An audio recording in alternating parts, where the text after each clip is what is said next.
Barakatah YAHAWASHI. Barakatah Yahawah. Barakatah YAHAWASHI. Shalak. Rayam. Why? Ainash. Why? Haragi. Why? Mishpani. Why? Gadar. Mawat. Ow. Kor. Adawani. Why? Kawaya. Why? Ayab Yanawa. Baba Kashab. Shalak. Ash. Ba. Shem. Bayat. Baba Kashab. Shabar. Why? Abad. Ayab Yanawa. Baba Kashab. Shabar. Ha. Makai. Shur. Ha. Ayab Yat. Baba Kashab. Sir. Ma. Gayal. Ba. La. Masapai. The water.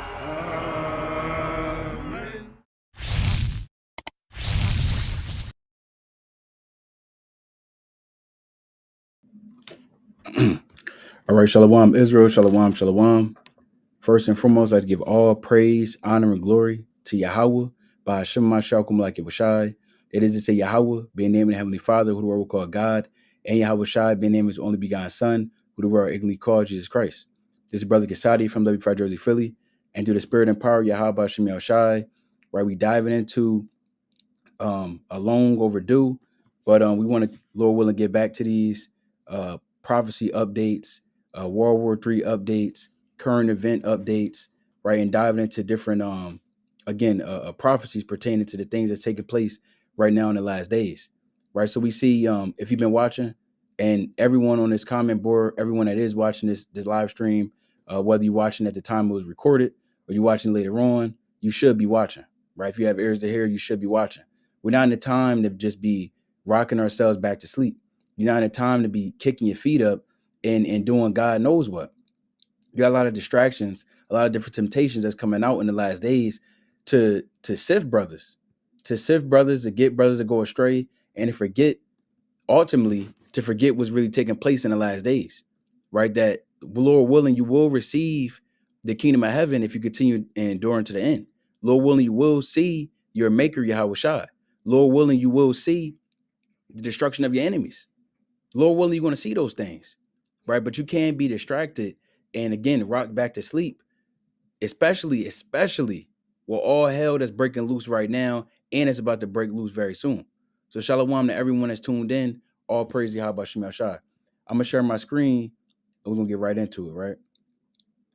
Share my screen, we'll get right into it, right? All praise to the Most High. All right, let's get into this thing. All right, give me 1 second. All right, let's go into this. Lord will be good. Okay, Khan. All praise to the Most High. All right, make sure the screen sharing. Khan, there we go. Oh no. See that? Getting adjusted to that. But there we go. All praise to the Most High. We back into it. Right, let's actually kick it off. Right, let's kick it off with the book of St. Mark. Right, let's go to Mark chapter 13. All praise to the Most High. Right, this is Mark chapter 13. And I want to get, let's go to, I'm going to start at 30. This is the book of St. Mark chapter 13. And I'll start at verse number 30. And it reads, it says, verily, I say unto you that this generation shall not pass. It's like this generation shall not pass till all these things be done, right? And we're living in a time where the Lord, he has to fulfill his prophecy, right? Because it's the Lord's word on the line. And the Most High, he's a man of his word, right? He's a man of his word. I want to get a quick precept before we continue on in that. Let's go get this precept real quick. And I want to go to Psalm, right? Let's go to Psalm chapter, I believe I want 34. This Psalm chapter 34, and no, it's a previous chapter. I want Psalm 33. This Psalm chapter 33 and verse number 4.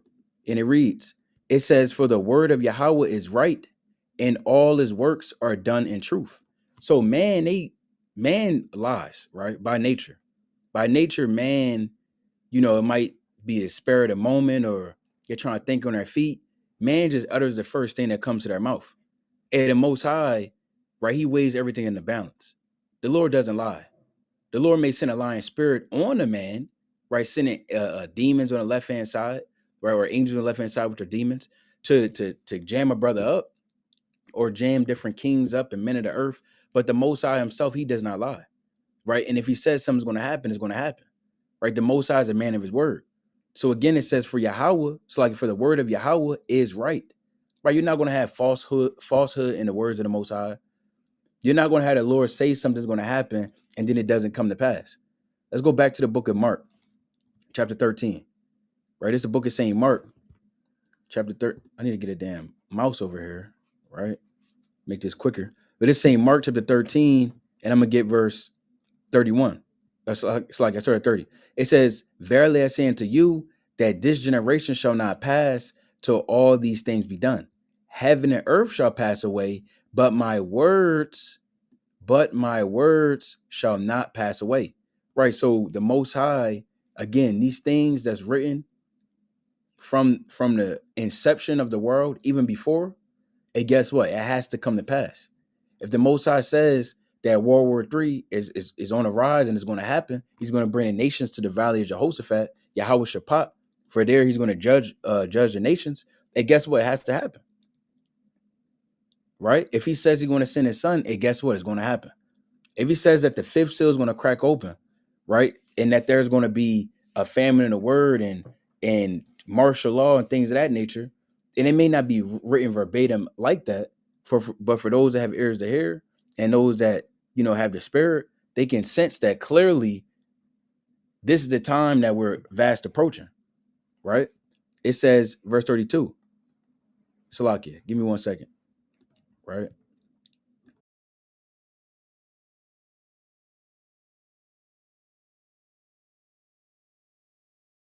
Salakia. Verse 32. It says, but of that day and that hour knoweth no man.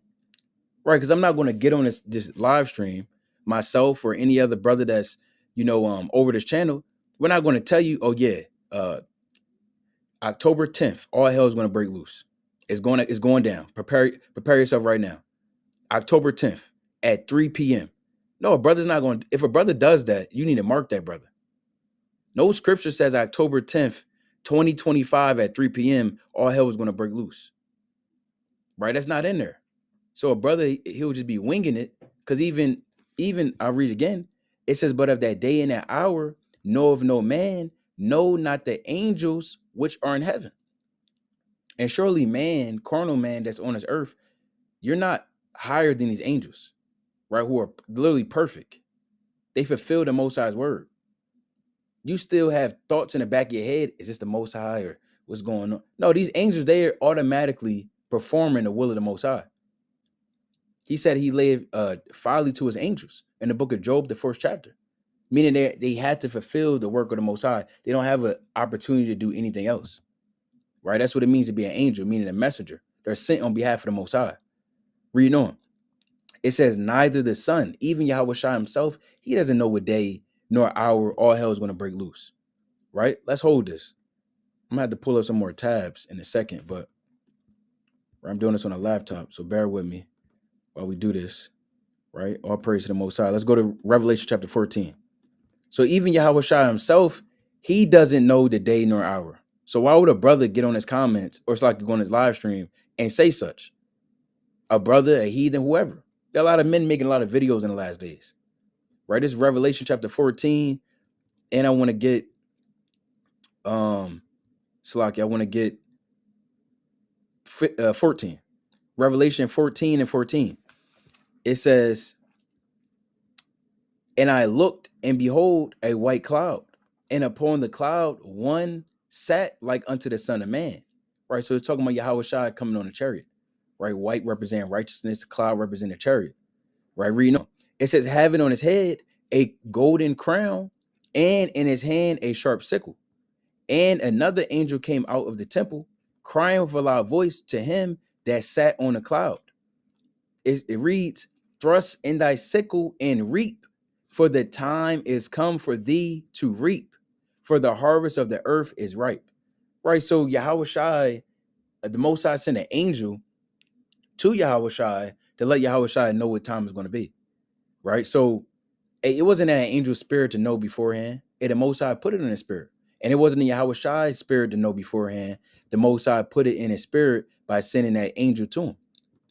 So back to St. Mark, chapter 13. So this is why it's very important that we keep watch. Because again, you really don't know when all hell is going to break loose. And you got a lot of things that may distract you, like I mentioned, right? Your job may distract you. If you have a woman, she may distract you. Women, you might have a husband, he may distract you. If it's not a right brother, right? These different things may take place. You have kids, you have bills, you got all these different things that may get to you. You may have certain hobbies. You may like to watch football or basketball or so on and so forth. These different things can be a distraction to you, right? If you're allowing it to take away the time, the dedication that it requires and serving the Most High and watching for these prophecies and looking at the current events. We try to make it easy for brothers and sisters. Right, let me see if I can get this real quick. If I can pull this up. Right? Yeah, we should be good. Right. So we try to make it easy, right, by having a Twitter, right, X account. We do what we can do through the spirit. We got lives too, right? So we're not able to be on here, damn, 365 minutes of the day. if you got ears to hear, we're not out here doing we just living on X, on Twitter, whatever the case may be, right? We can do what we do through the spirit, and that's why you have different men, even the watchmen of old, right? The prophets of old that sat on the watchtowers. You had different shifts. It wasn't just one prophet keeping watch throughout the whole day, right? He didn't get no sleep. Now, they may have stayed up a little later, but the point is you had different shifts. You had different men that were to keep watch and were to warn the people if things were to take place. And again, through the spirit, that's what we try to do. Let alone with the YouTube channel, right? Cold Cuts Resurrected, Cold Cuts Unleashed, the main channel, Watchman for Israel, the various different camp channels we have, WFI Chicago, WFI St. Louis, WFI Jersey Philly, WFI, so on and so forth, right? The point is, and even, of course, these social media accounts that we have, right? So the point being is that you want to continue to keep watch, because although distractions may arise and different things may arise, you don't know when all hell is going to break loose. And this live stream can shut off right now, and these lights can go out, and all you got is what you got, and that's all you're going to have. When you out there, you're on the run, or they're trying to kick in the door, so on and so forth. So you want to keep watch. You want to continue to go over these prophecies. You want to stay locked in. You want to throw away the key, right? And you want to be in tune with the spirit of Yahweh, with Yahawashi. So back to it in St. Mark chapter 13. And if things were to take place, hey, repent, right? Get yourself right. It's not a pity party. Woe is me. Look, listen, get yourself back right, right? Repent, acknowledge the Most High, acknowledge the sins that you committed, right? And get back to it, right? Even the Lord said that. It's not some, just evidently, this is from Yahweh with Yahawashi. Let's go back to Revelation chapter 2, right? This is Revelation. Actually, I want to get Revelation chapter 3. Salakia. This is Revelation chapter 3, and I'm going to start at verse number 1. It says, unto the angel of the church in Sardis write, these things said he that had the 7 spirits of God and the 7 stars. I know thy works. Right, so the Most High already knows your works. Yahawashi already knows your works. Hey, the angels, they know your work. They record your work and report it on high to the Most High. So there's no fooling around or trying to hide the things that you're doing. Hey, the Lord sees all that. Right? The Lord sees all of that.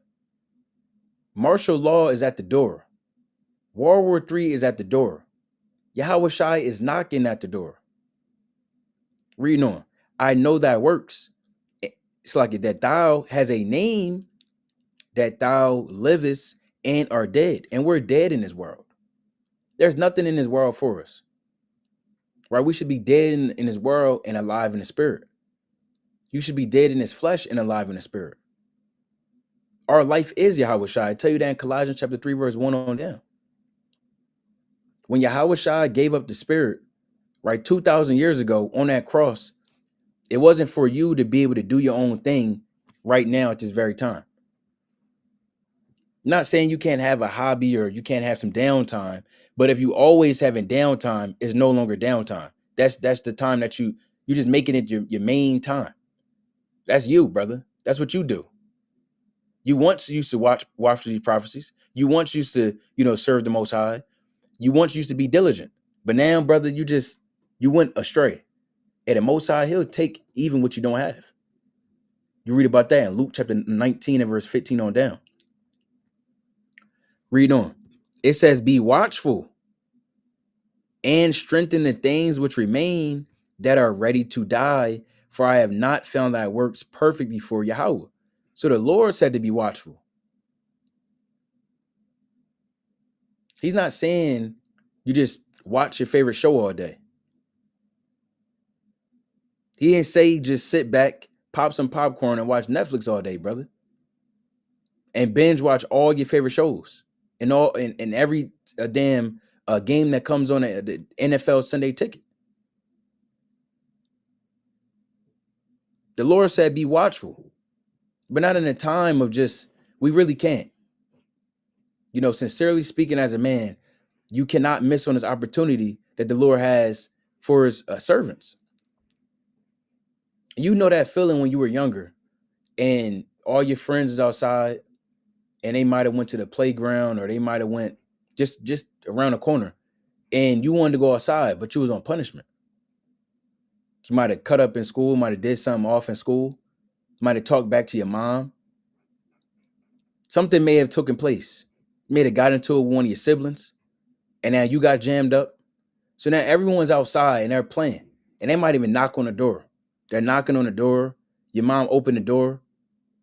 Your friends asking you come outside and you looking and you hoping. You probably got your shoes right in your hand, your jacket on. And your mom say no. And she closed the door. You knew that feeling when you wanted to be outside because everyone else was enjoying themselves, but you was locked in. Not locked in because you was actually locked in, right? Focused, but you was locked in that house because you was being disobedient. That was a terrible feeling as a child. How much more as the children of the Most High, you knowing this truth, you knowing all hell is about to break loose, and you ain't doing nothing with it. You just sitting there waiting for a missile. How foolish is? You can't we know the missiles are coming, and you're sitting there waiting for the missile. You're doing nothing about it. You're preparing your bug out bag, but you ain't preparing your spirit. The Lord said, be watchful and strengthen the things which remain that are ready to die. For I have not found thy works perfect before Yahweh. Right, and it's a lot I gotta improve on. Lord willing, it's a lot you have to improve on. And we take these steps each and every day to actually improve on them and not just give the Most High lip service. Right? It says, remember therefore how thou hast received and heard. And you might have received his word, right? Watching these YouTube videos. And then slowly but surely, you're no longer watching the YouTube videos. You're no longer congregating. You isolated yourself. You fled 1,000 miles somewhere else and you just by yourself. It says, and hold fast. So the day is approaching. The Lord said, hey, things about to kick off so much that you have to hold fast. Why would you have to hold fast if this is going to come easy? If it's a storm outside and you got an umbrella and the wind is tugging on the umbrella, you got to hold fast to that umbrella unless it blows away. Hey, this Bible, it's that spiritual umbrella to protect you, to give you cover, to give you succor in the day of trouble.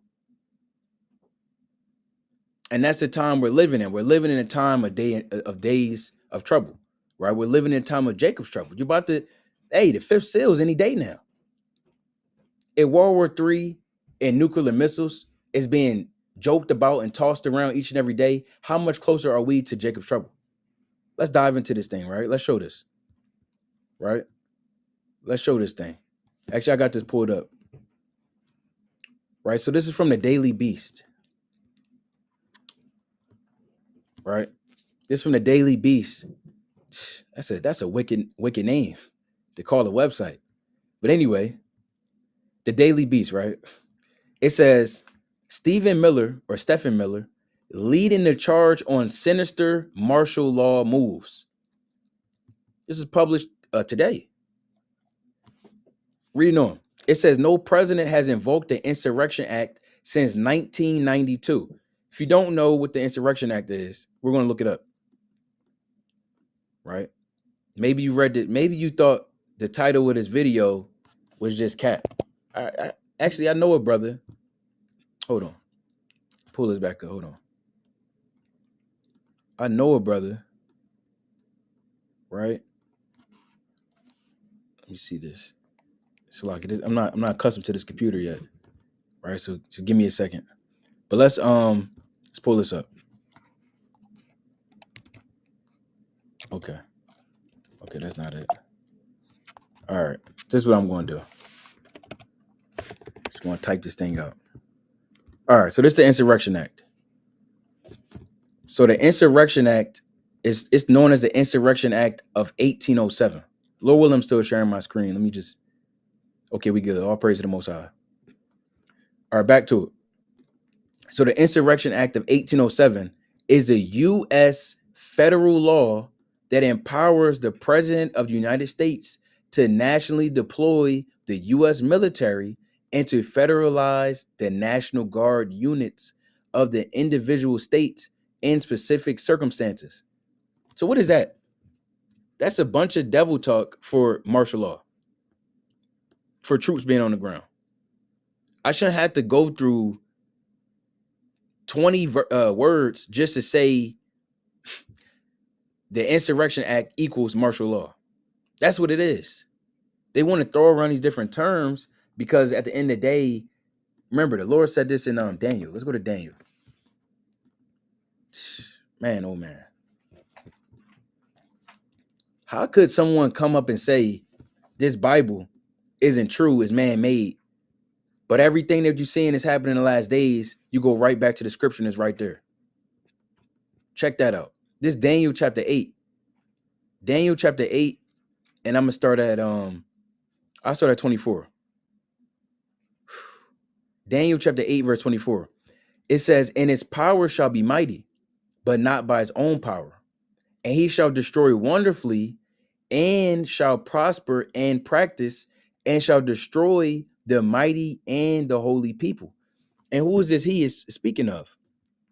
This he is really on one level is going to Antiochus Epiphanes IV, right? And him being a ruler of the so-called part of the Greek Empire, right? Then you have, of course, you have the so-called Romans who ruled afterwards, right? But through the Spirit is really going into none other than his beast that's ruling right now. None other than America right now. Rome regenerated. This is Daniel 8 and verse 23. And in the latter time of their kingdom, whose kingdom is this talking about? This is talking about the kingdom of the so-called white man. That's why you have something known as the Greco-Roman Empire.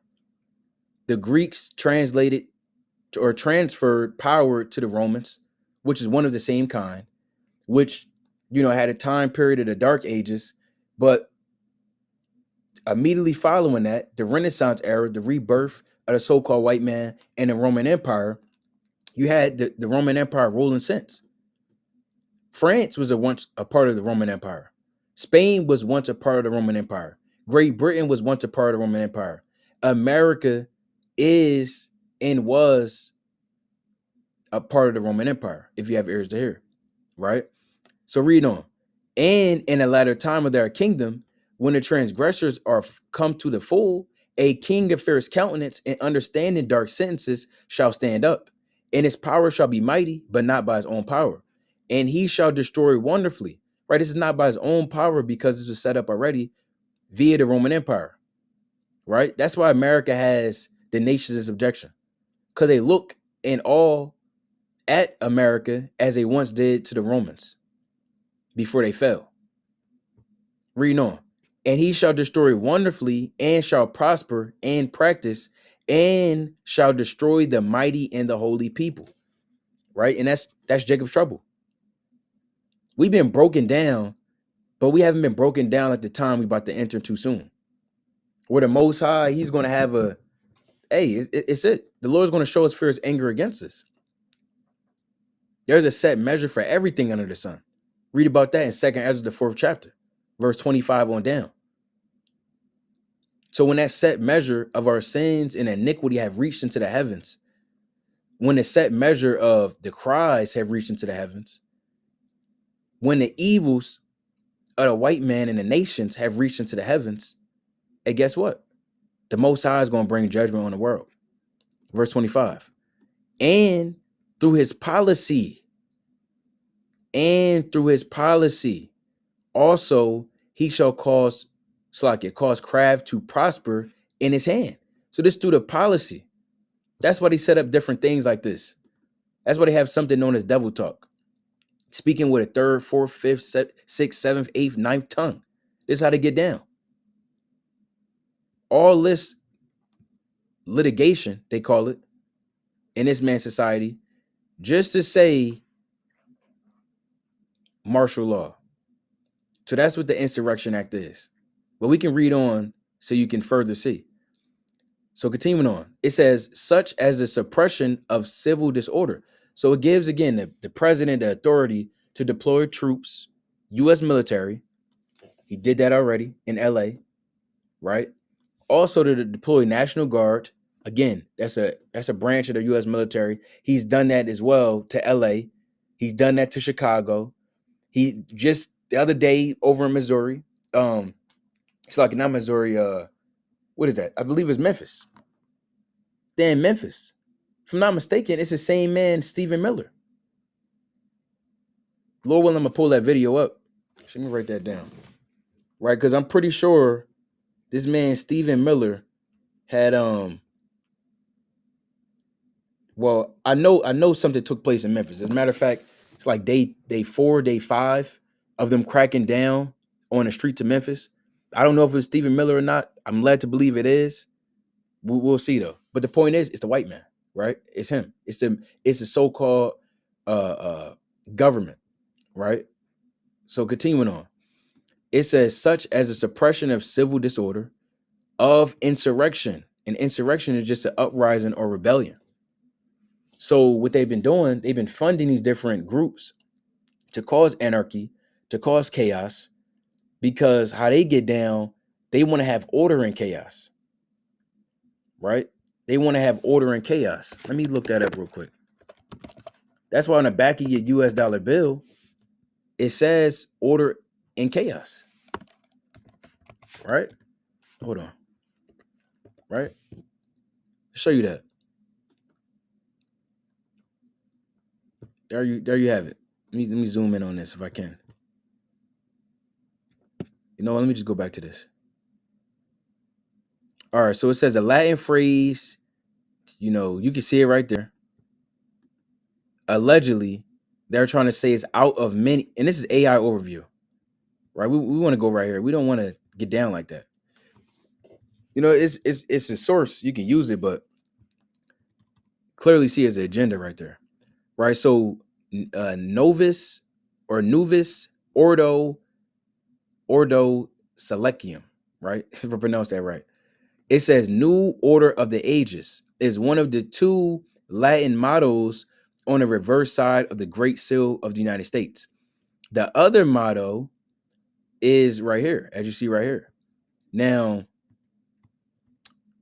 okay, let's jump down a little bit. Let's see. This may not be what I was talking about then, right? Let's just see one more time.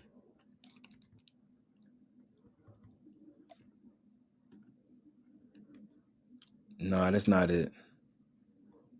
Right, I thought this was just going into right here, but that's okay. Maybe they that's all right. right? We will accept that. Maybe it doesn't say order out of chaos on there, but we notice how they get down. We notice how America gets down. And order out of chaos is essentially just saying what you want to cause chaos, you want to cause a disruption, and then you want to be able to add some type of authority, right? Or some type of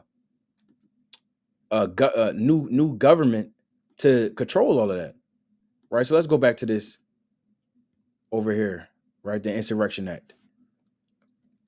So back to it. It says after invoking, actually, I think I skipped this. So reading on, it says the Insurrection Act provides a statutory exception to the Posse Comitatus Act of 1878 that limits the president's deploying the U.S. military to enforce either civil law or criminal law within the United States. Right. So this Insurrection Act bypasses anything blocking a president from not being able to, declare martial law. It takes away those restrictions. And even says that down here. It says the Defense Department guidelines define Homeland Defense as a constitutional exception to the restrictions of the Posse Comitatus Act. Therefore, the political, military, and police measures necessary to protect national security from external threats are exceptions to the restrictions of the act. Right. So let's go back to this. So now you have this man, and let me get this precept before we go back there. Right? We know that the Most High is going to bring this to the earth. Right? Let me actually hold on. I don't think this is the 1611 version. Right? Bear with me 1 second. I don't think this is 1611 version. We got to get this. All right, there we go.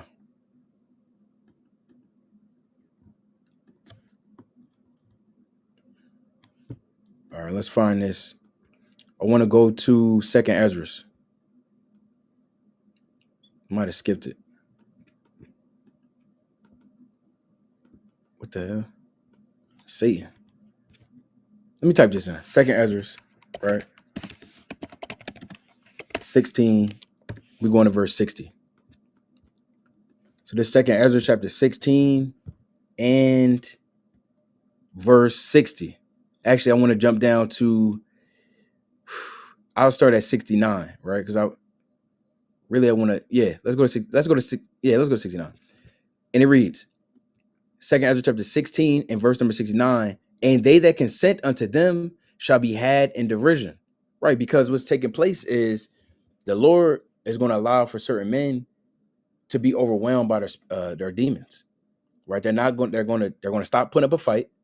And there's certain brothers right now not putting up a fight. Right? Things take a place and you just throw the towel in. It's so easy to quit. It takes a real man to keep on pressing forward. Everything's against him, but he keeps on pressing forward. His back might be against the wall. Right? He might be having a false brethren unaware, brothers murmuring, brothers having a hatred in their heart out of nowhere. And these different things may be taking place. But guess what? A real man gonna keep pressing forward. In that day, you're gonna have a lot of men, they're gonna show themselves to not be real men. 2nd Ezra chapter 16 and verse 69. And they that consent unto them. And if you're consenting to the Roman system right now, then what do you think is going to happen in Jacob's trouble? You willingly bending over right now, you're going to willingly bend over when all hell breaks loose. And we're not talking about on a physical, carnal. If you getting down with the so-called white man and his society and the spiritual demon Satan right now, what do you think is going to happen then? The Lord said he reserved 7,000 men who have not bowed the knee to Baal. So you can't do that yourself, right? But again, there's going to be men that's going to do that. It says shall be had in derision. That's right. So if you consent to them, then guess what? The Lord going to give you over to them and they're going to destroy you. All hell is going to be breaking loose.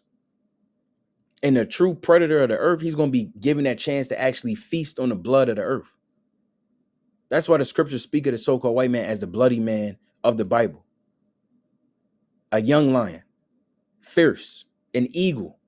When you read Job, the 39th chapter, I believe it's 37 on down, Job 30, 39, 37 on down, that speaks about the eagle, and where blood is, she is there also, or her young is there also. Roughly paraphrasing. So let's continue on. And in reproach and trodden underfoot. All right, so you get down, guess what? You really gonna get down. You're gonna lay down. Let's put it like that. Verse 70. For there shall be in every place and in the next cities a great insurrection upon those that fear the Lord. So we're talking about an insurrection act. But the Lord said it's going to be a great insurrection. Now it says that no president invoked the Insurrection Act since 1992. Well, I wasn't around during 1992. Maybe that showed my age, obviously. But for those that was around, then you may have remembered that in LA, you had the LA riots that was taking place. That was in 1992. That was the last time that the Insurrection Act was enacted on U.S. soil. So continue. Let's jump down this article. And we're going to come back to 2 Ezra 16. It says the Trump administration has been deliberating over when and how the Insurrection Act should be invoked. It says something a president has not done in over 30 years. It says officials are seriously discussing the move, and President Donald Trump's escalating efforts to deploy National Guard troops into big cities. Hold on, we don't want this damn plan, right? Into big cities in blue states like Chicago and Portland, right? I believe you just had this man, Gavin Newsom, who's a governor over California. He had I don't know if they're going to talk about it in the article, but he had the Supreme Court that actually blocked Trump's ability to take National Guard troops and bring them over to Portland. So that kind of stirred him up even more. So then I believe this morning he sent 200 more troops over to Chicago. The other day, a week ago, sometime last week, they went into the buildings of Chicago, and I believe the brother Nyquam actually touched on this as well. But they went into this apartment complex and just started grabbing Jacob. They wasn't just grabbing up Northern Kingdom. Right there, they were starting to grab up Southern Kingdom as well, just grabbing them up, and then they'll put them in these cages, and then they had to prove their citizenship. So let's continue on this. It says White House Deputy Chief of Staff Stephen Miller, who has stressed how Trump has a plenary authority, has had a leading role in the deliberations on a topic since Trump took office. Let's check this out. Right, we don't need that playing like that. All right, there we go. All right, let's check this out. You've called the district judge's ruling blocking the deployment of National Guard in Oregon legal insurrection. Does the administration still plan to abide by that ruling? Well, the administration filed an appeal this morning with the Ninth Circuit. I would note the administration won an identical case in the Ninth Circuit just a few months ago with respect to the federalizing of the California National Guard. Under Title 10 of the U.S. Code, the president has plenary authority. Stephen? And you see that? Let me rewind that. That's actually a big deal. They've been talking about that on X. Because there's another clip of this that actually took that part out.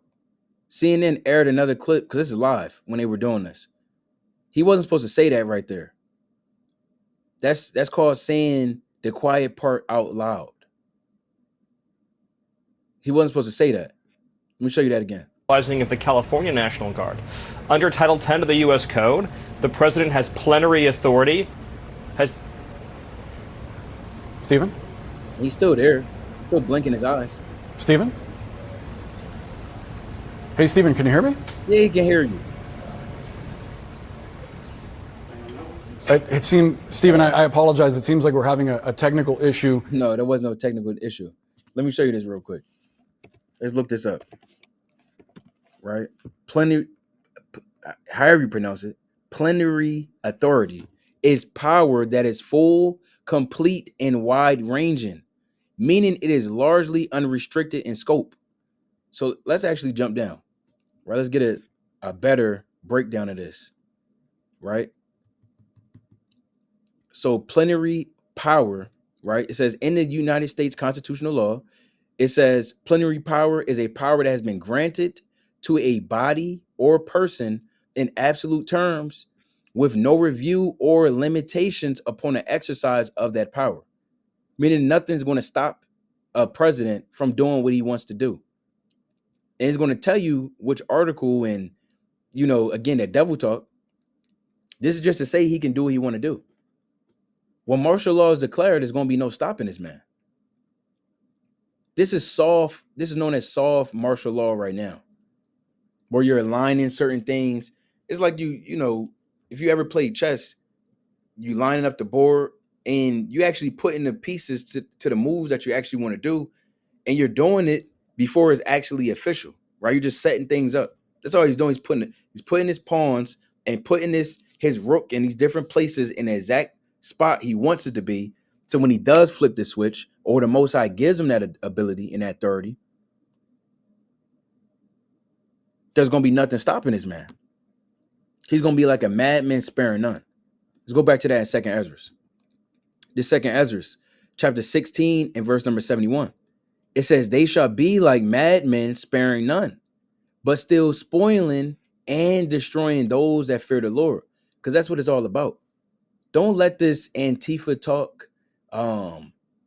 What else is it? These left wingers and who killed Charlie Kirk and all these different things. Don't let all that get to you. Don't be, again, distracted by it, beguiled by it. All of that is just to get different laws and legislation in place so they can legally crack down against us. That's what they want to do. They want to look like they were in complete ability to do it, because they will be. The Lord's going to give them that ability.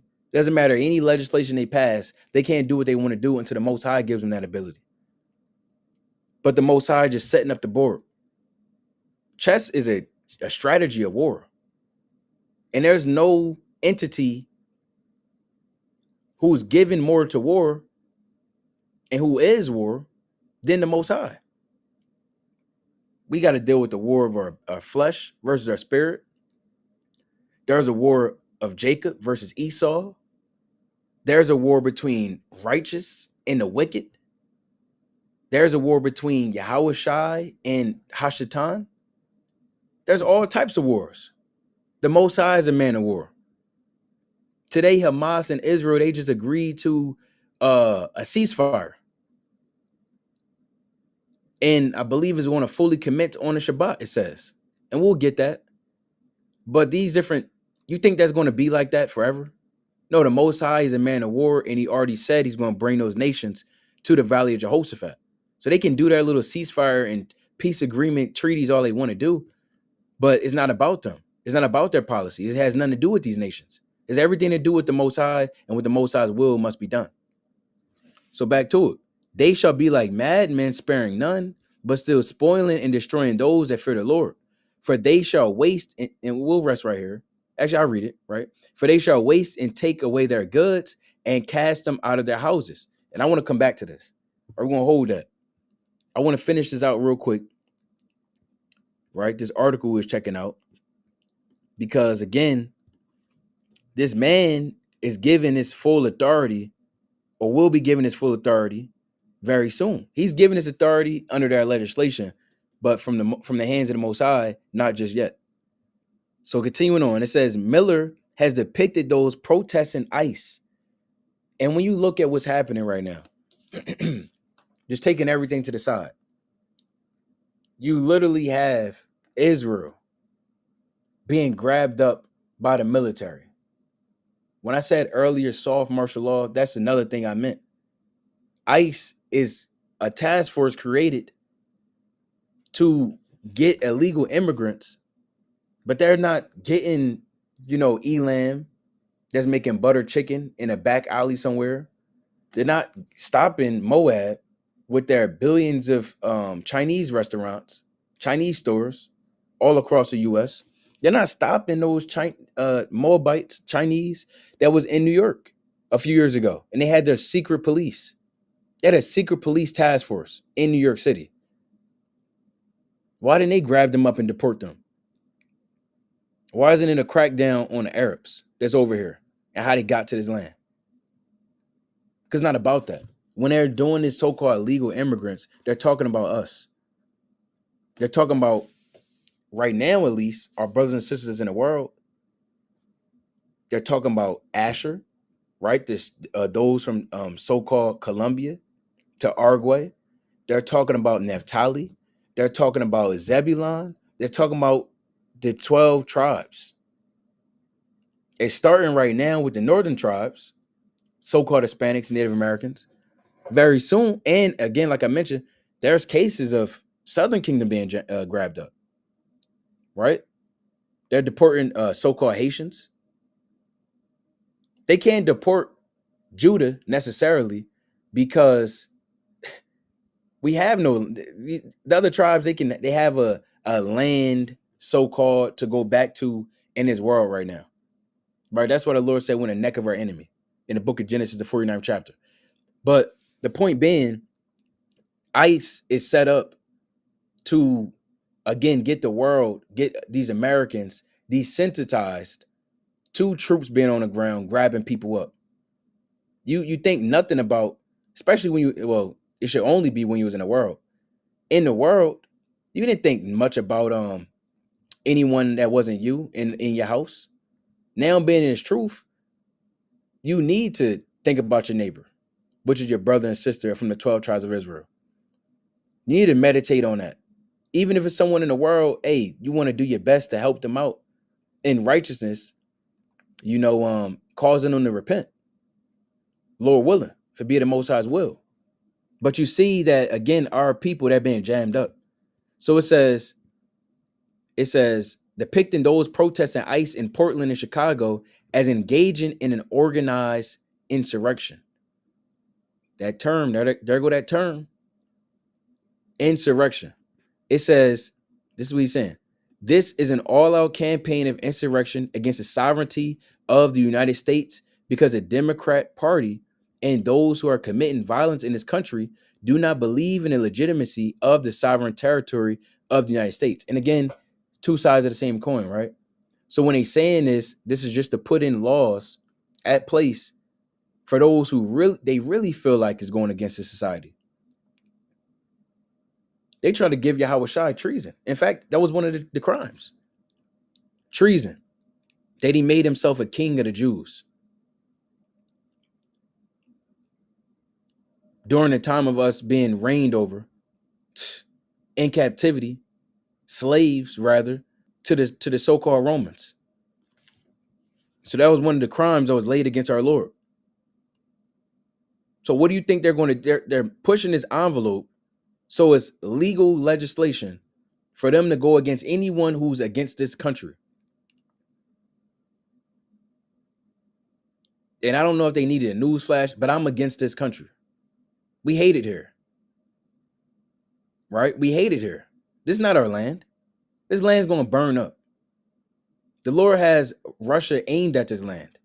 North Korea aimed at this land. Iran aimed at this land.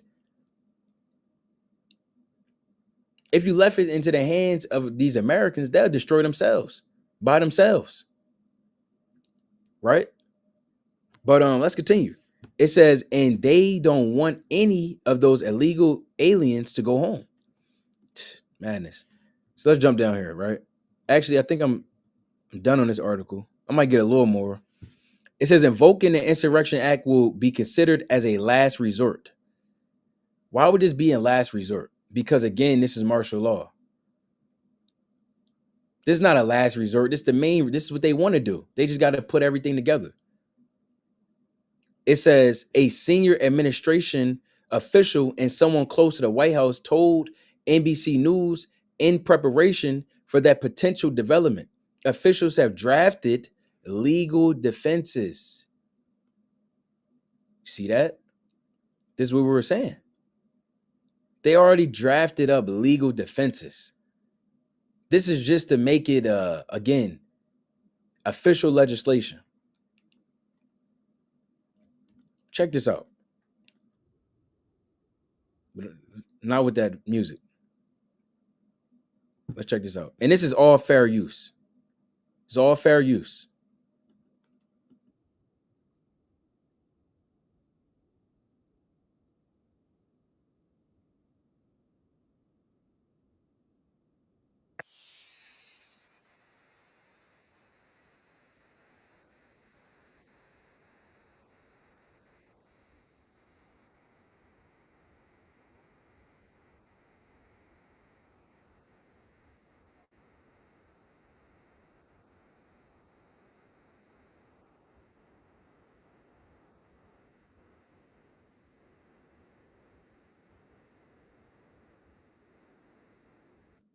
Let's skip ahead a little. I don't want to hear this man talk.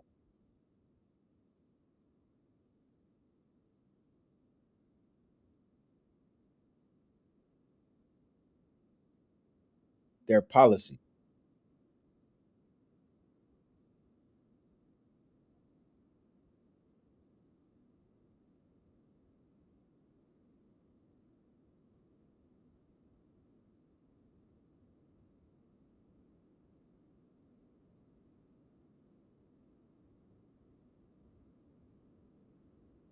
So yeah, this is again, he's trying to pin this against, and they always do this: the right versus the left versus the right. We don't care about none of that.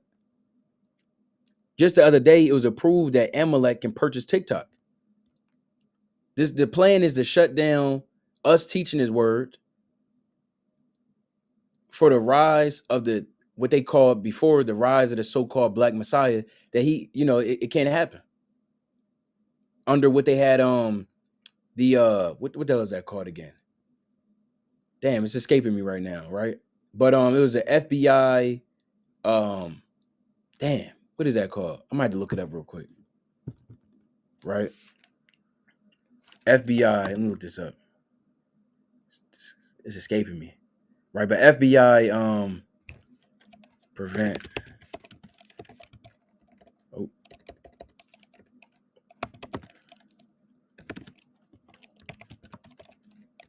I don't know why it's escaping me.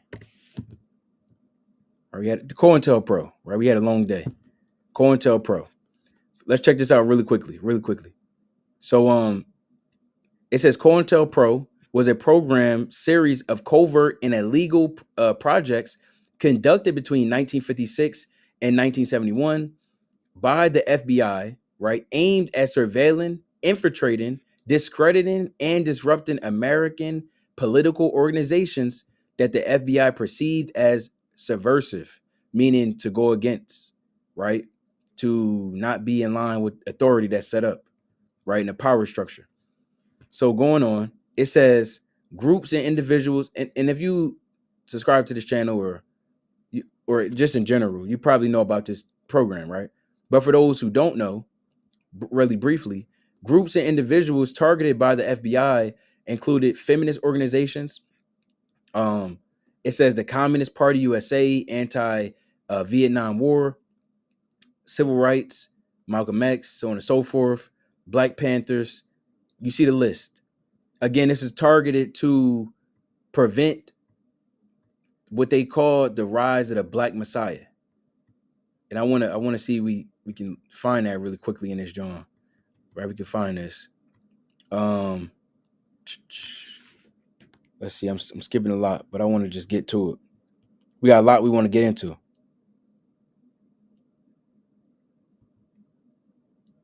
Look at that. It's madness.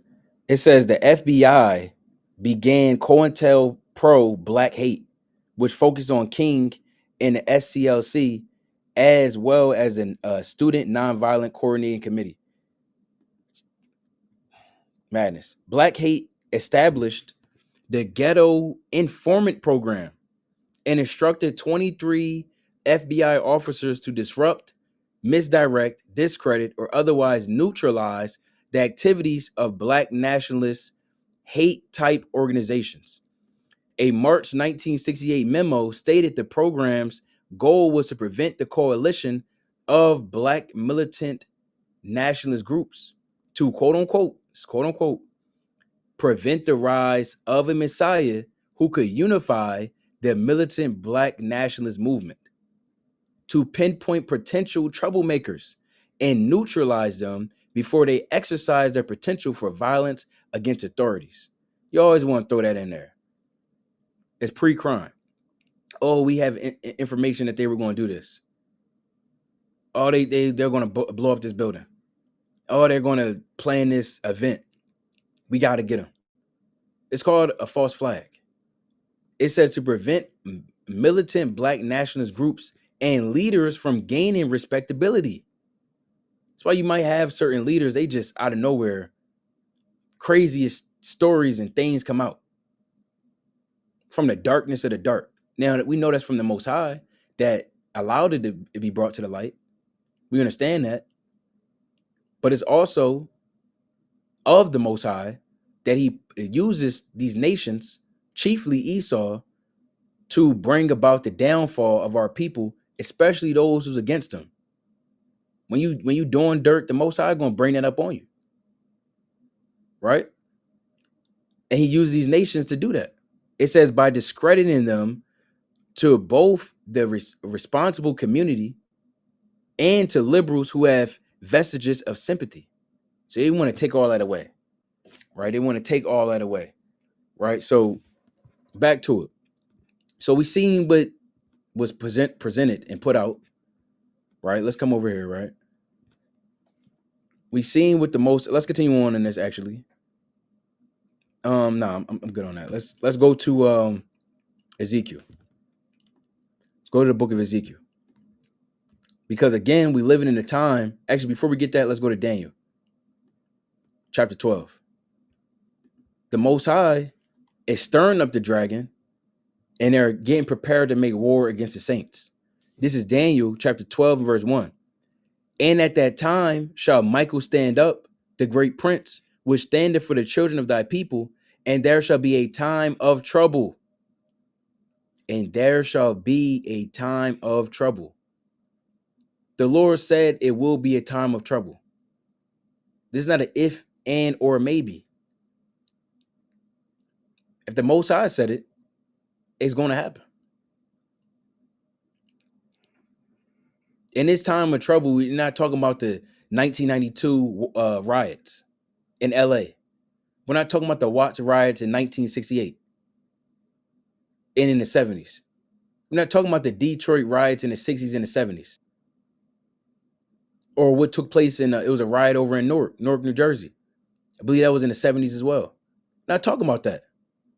It's not what it's talking about. It's not talking about when the so-called white man dropped a bomb in West Philly in 1980s against the so-called MOVE movement, MOVE, with as an acronym, in 1980s because they didn't want to get out their houses.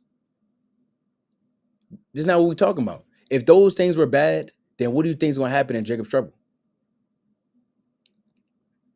If the physical chattel slavery was immense, your flesh ripped open by dogs, by whips, by the chains and shackles that's pressed against your wrists, it's cold and you shivering, you in the middle of the night with no clothes on, and you being transported to another plantation. You look in the distance, you see them grabbing up your woman, and they got a torch, and they about to go in your shack, and you're hearing the craziest of screams. If that was bad, and again, that was extreme, then what do you think is going to take place in Jacob's trouble? When they're ripping children from the mother's womb. But that already happened, though. Read about that. You read about that happening to Northern Kingdom in the book of Hosea, the 14th chapter. Of course, a lot of things happen to the so-called Negro over here in America. These things the point is, a lot of things happen, but nothing has happened like Jacob's trouble. It's a time that truly you don't want to be a part of. We need to be praying for deliverance right now. And if you're accounted worthy, which is a very high calling, one of the highest callings, if not the highest, to be a part of those martyrs, to die for the name of YAHAWASHI, right? Then take that cheerfully. But if it's not of your calling and the Lord has something else for you, you had to be a pilgrim on the earth, pursuing the 2nd Ezra chapter 16 and verse 40 on down. And you got to be as those that had and don't have anymore, roughly paraphrasing. And you got to be on a run and you're fleeing. Pursuing the same Matthew, the 24th chapter, the 15th verse, you're not returning back to your house. If you were a pilgrim on the earth during that time, then take that cheerfully too. But the time you're about to enter into, this is not a light time. This Daniel chapter 12, verse 1. And at that time shall Michael stand up. It's so great of a time that the Lord is going to send the chief prince on the right-hand side to defend Yasha'Allah. We know YAHAWASHI, he's defending Yasha'Allah, but he has to send the chief archangel. It says the great prince, which standeth for the children of thy people. And there shall be a time of trouble, such as never was since there was a nation, even to that same time. And at that time, thy people shall be delivered, every one that shall be found written in the book. So you'll be found delivered if you are part of this elect, or that elect, I should say. Even those that have to be martyrs, you'll still be delivered. That is deliverance. You're now made free from this flesh. And you'll have a crown placed upon your head. The Lord said in Revelation chapter 6 and verse 10, and we'll get it. Revelation chapter 6 and verse 10. Let's go to that. It's Revelation chapter 6, right? And we'll start at 9. This is Revelation chapter 6 and verse 9. And when he had opened the 5th seal, I saw under the altar the souls of them that were slain for the word of God. Yet it hasn't happened. Not at this present time. See, John, when he's writing this or recording this, he already had men that were slain for the word of the Most High. Wasn't Paul beheaded for the name of YAHAWASHI around some scholars say 64 AD, others say like 67 AD. You had Peter that was crucified upside down at that same time with Paul. You already had James, who was slain by the sword in Acts the 12th chapter, the 1st verse on down.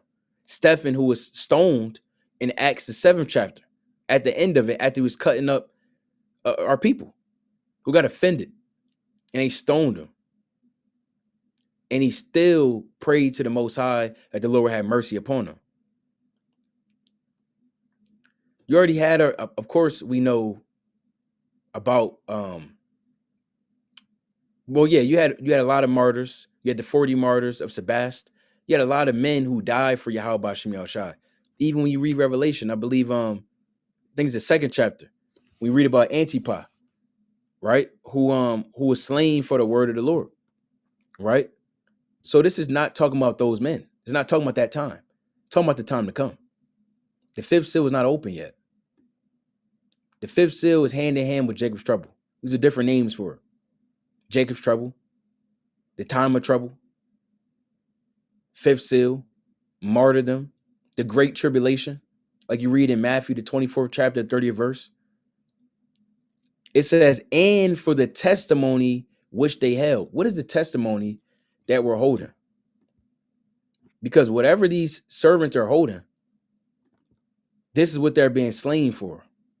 This is why they had to be, this is why truly it's in the spirit of the so-called white man that stopped them. This is Revelation chapter 19, and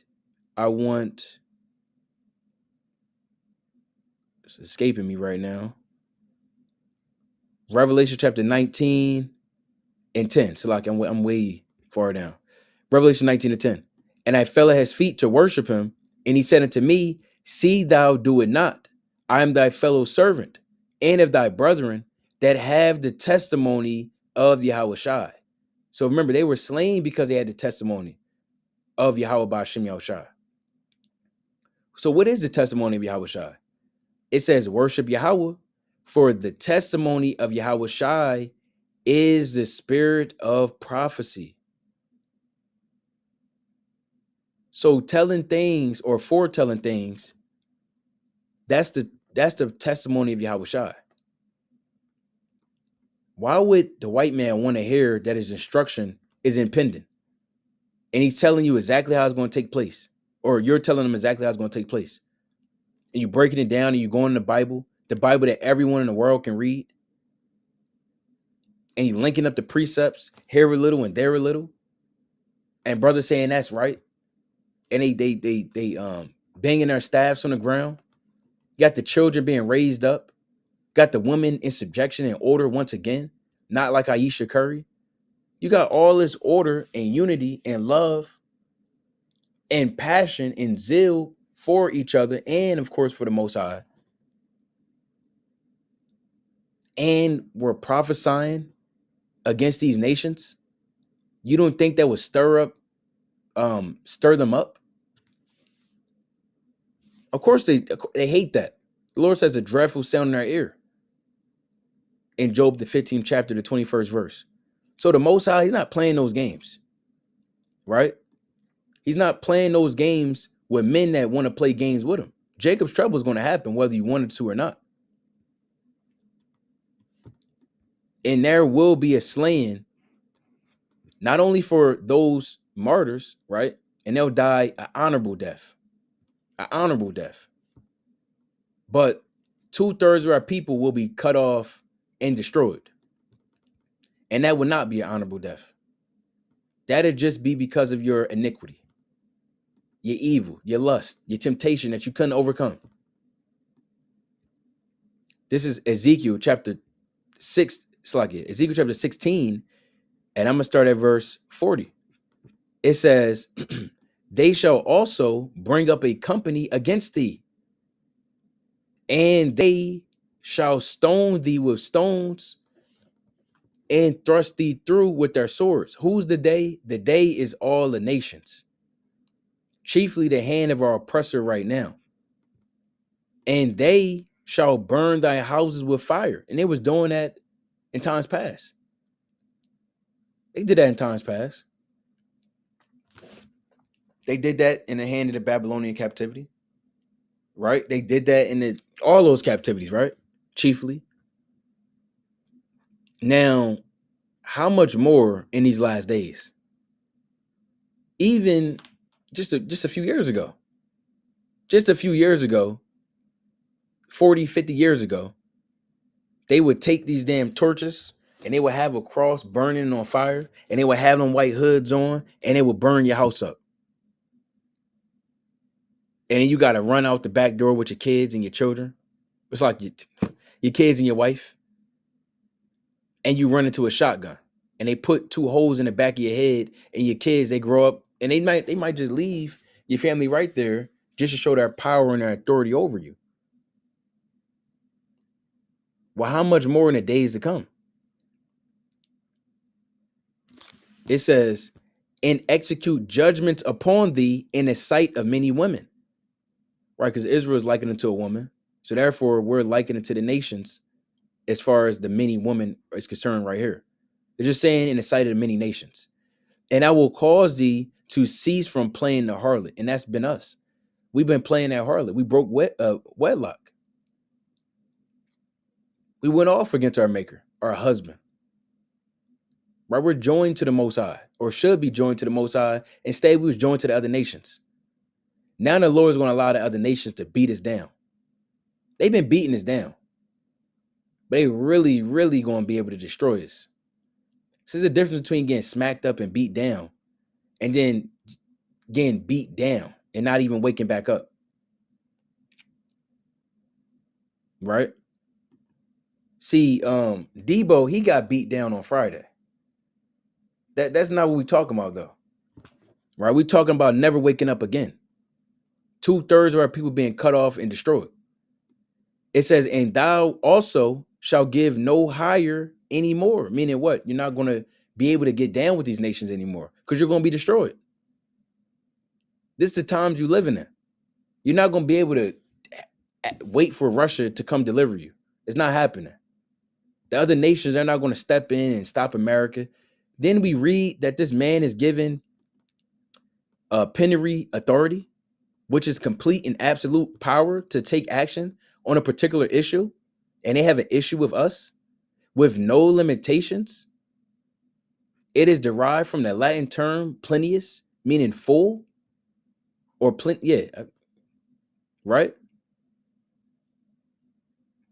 Doesn't it say down here, Congress does appear to have complete and absolute power regarding the declaration of war and peace in Article 1, Section 8, Clause 11, yet the president has control over the armed forces as commander-in-chief. So if they declare war, if Congress wants to go to war, but he doesn't want to, he has authority over even them. That's why you have something known as an executive branch. They created these different branches, executive branch, congressional branch, judicial branch, to have 33% power each, allegedly, which is complete madness because there's still a 1% that's remaining. But nevertheless, they try to split them up to each have an equal level of power. But this plenary power or authority it really clearly sways the balance to whoever is in the ear of the president at the time. That's the man that really got the power, because the president will have the so-called power, but again, he don't have power.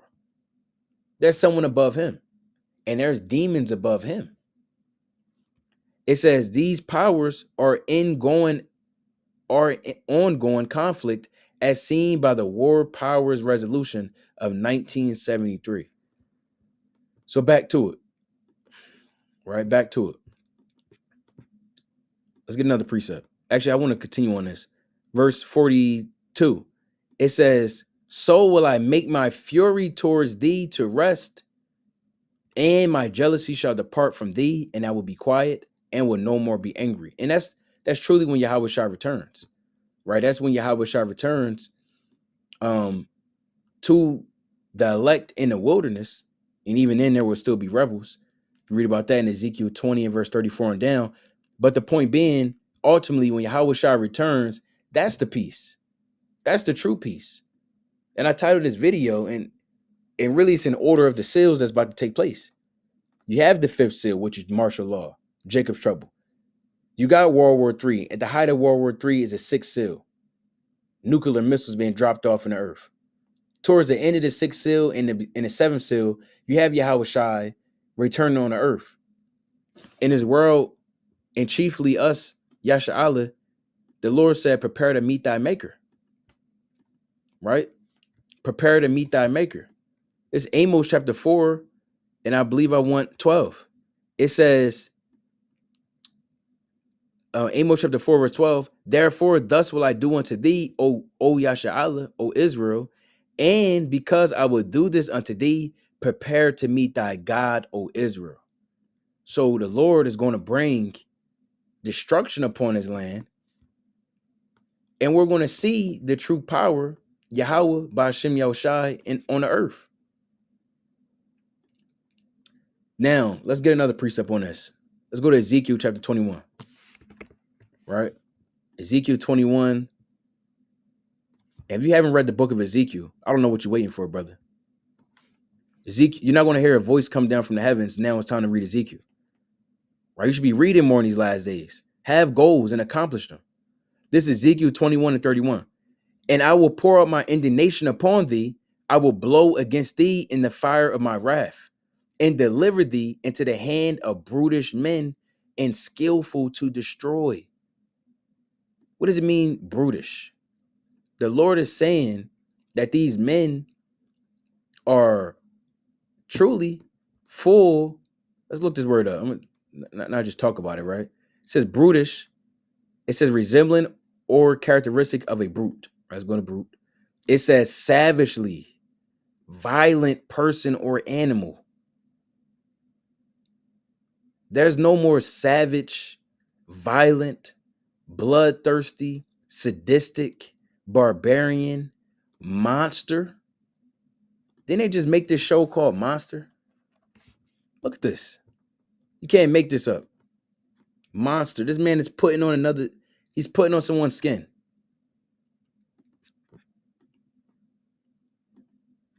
There's no more sadistic, brutish, violent, bloodthirsty man than this. And that's a spirit. That's the spirit that the Lord has this show. Not saying you should watch the show. I haven't seen the show. I don't need to see the show. This man right here, the actual man, Ed Gein, he's a demon. But this is the true version of him. They're waiting for this moment. They're truly waiting for this moment. I had to work around these Edomites. I have to, be at the job with them.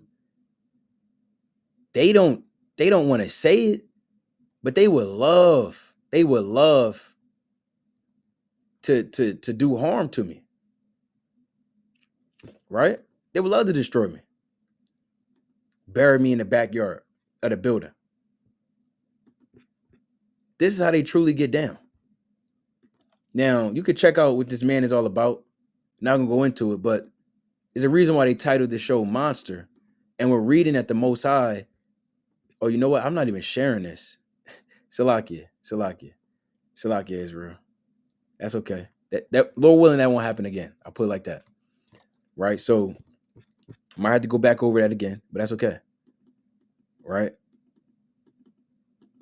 Not even sharing this screen. I think I'm still on the other tab. All right. So let's go back over here, right? So this word brutish, there we go. You should be seeing the screen now. You should be seeing, there we go. And the water for those that mentioned it in the comments. All praise to the Most High.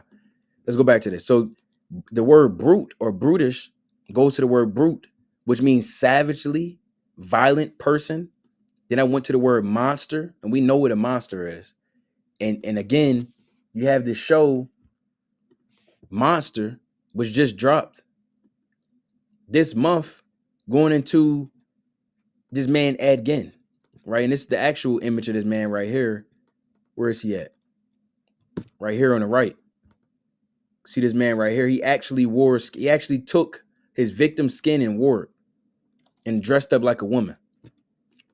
Because he must have been, something must have happened. I mean, something definitely happened between him and his mother. She all up in his ear. She probably did vile things to him. I read somewhere that he was tormented, but I don't know to what level. But a lot of those times they be getting touched on and things like that, and then they turn into men with chainsaws swinging around, putting on someone's skin.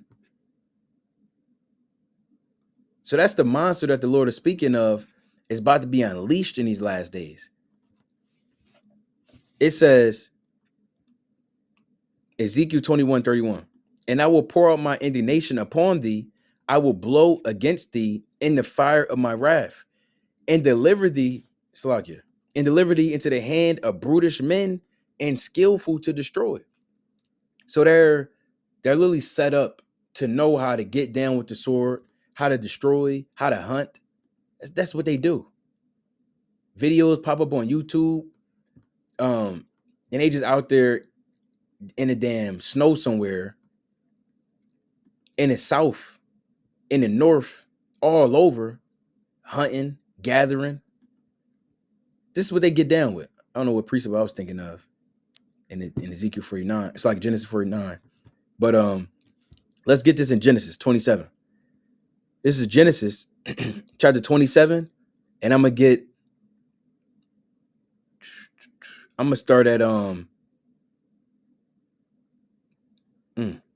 I'll start at 37, right? I'll start at 36. And he said, is not he rightly named Jacob? For he has supplanted me these 2 times. It's talking about, Esau making mention to Isaac and weeping bitterly to get a blessing. He took away my birthright. No, you gave it away. And behold, now he had taken away my blessing. No, the Most High, he blessed Yasha'Allah from the foundation. And he said, hast thou not reserved a blessing for me? And Isaac answered and said unto Esau, Behold, I have made him thy Lord, and all his brethren have I given to him for servants. Now, who's Jacob's brethren? That's Isaac indirectly saying, look, I set Jacob up to be your master, Esau, and you got to deal with it. But he still blessed him. Let's see how he blessed his son, Esau. And it reads, and with corn and with wine have I sustained him, and what shall I do now unto thee, my son? And Esau said unto his father, hast thou but one blessing, my father? Bless me, even me also, O my father. And Esau lifted up his voice and wept. And Isaac his father answered and said unto him, behold, thy dwelling shall be the fatness of the earth, and of the dew of heaven from above. And by thy sword shalt thou live, and shall serve thy brother. The point being is that they're going to live by the sword. So when they're able to truly be unleashed, hey, guess what? They're going to take full advantage of the opportunity to finally slay their brother Jacob. To finally slay their brother Jacob. This is with martial law, Jacob's trouble, all hell breaking loose. When it's fully commences, it's not just going to be one of them movies that they made. One of those apocalyptic movies. Those movies, the Purge movies. That's not all it's going into. See, that's just foreshadowing of the deep, dark thoughts that they have against us. See, we can't really put in perspective the hatred that they have towards us because we're not them. But just as you hate them, and our hatred isn't necessarily on the same level as them, we hate them for various reasons, but it's embedded in them. We just want them to be gone, right? We don't want nothing to do with them. Truly. We have nothing to do with them. When they come up and we teaching the word, we don't want to deal with them. Yeah, it's cool, we got to do what we got to do, but we out there for our people. We out there to seal the hopeful elect. Esau, he going to get his judgment. We have to prophesy against the nations. We have to do that. We don't give a damn about them. But they stay up nights. They lose sleep. They do sacrifices on high, on the left. Why? Because they hate us.